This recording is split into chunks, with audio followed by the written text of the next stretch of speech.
This chocolate cake is easy, it's fast, and it comes together in one bowl and one pan. I dare you to find a simpler recipe. Now y'all know I don't bake, but sometimes everyone needs a little homemade chocolate. When searching for the easiest cake recipe ever on Allrecipes, I found this one. It's called a one bowl chocolate cake. This is a 5-star recipe. It has over 4,000 ratings and over 3,000 reviews. Definitely check this one out. We'll start by mixing our dry ingredients together in this bowl, and then we'll add our wet ingredients to that and get it going. These are all items you already have in your pantry, most likely, so you probably can make this cake without even having to go out and buy anything. Forgot to add the salt.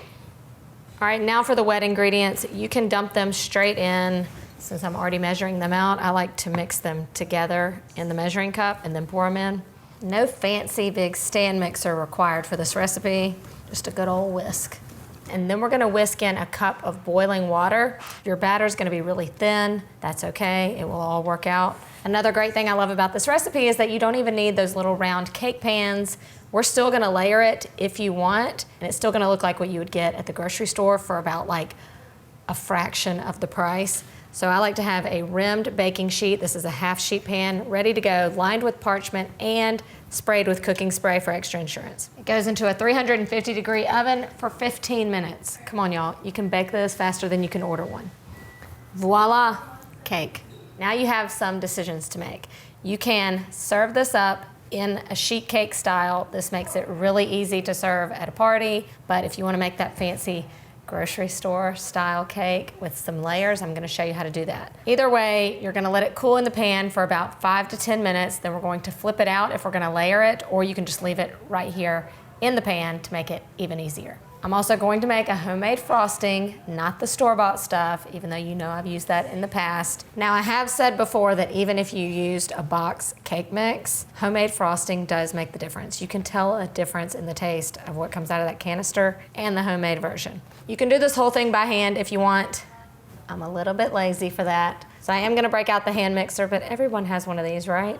I can't stress this enough. If I can do this recipe, you can too. I mean, easy and cake together is something I didn't know existed until today. All right, now we put the two together. All right, to flip it, because this cake is a little bit sticky, you wanna put another parchment on top and then set a pan or a cutting board on top of that and then flip it over. Voila. Again, in my opinion, it's done. We can ice it and move on. But I'm gonna show you how to make it extra special for a birthday. The first things first, you gotta let your cake cool absolutely completely. You can even refrigerate it. That's gonna make the icing go on easier. And then we're just gonna cut it in half and layer it that way. I went ahead and made an extra one so that you can see what it looks like if you just left it in the pan. Iced it like this. Look, you can decorate, right? Happy birthday, camera boy on the top, and I mean, that's a perfectly fine birthday cake, and it's delicious.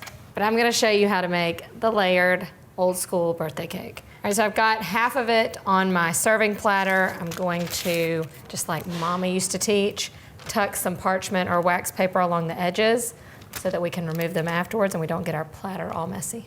All right, we're gonna get some frosting in the middle, and then we'll put our second half on top. I did make a double batch of the frosting if you're gonna layer your cake. Otherwise, one batch will cover just the top. I did it. At this point, you can decorate it however you want, because this is perfect for any occasion, but it's also great just for a dinner party, you know, the perfect dessert at the end of a meal. That is a perfect chocolate cake. And it's always better when it's easy. All right, let's cut a piece out and see just how I did. I had to quit while I was ahead because we all know my decorating skills, you know, aren't top notch. It's all about how it tastes anyway. I can already tell it's gonna melt in my mouth.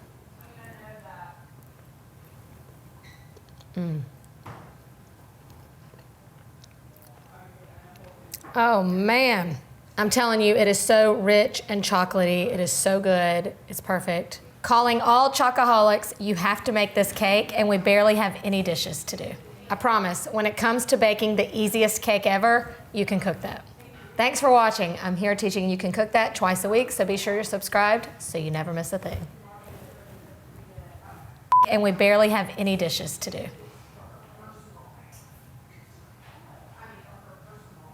I made multiple cakes, okay?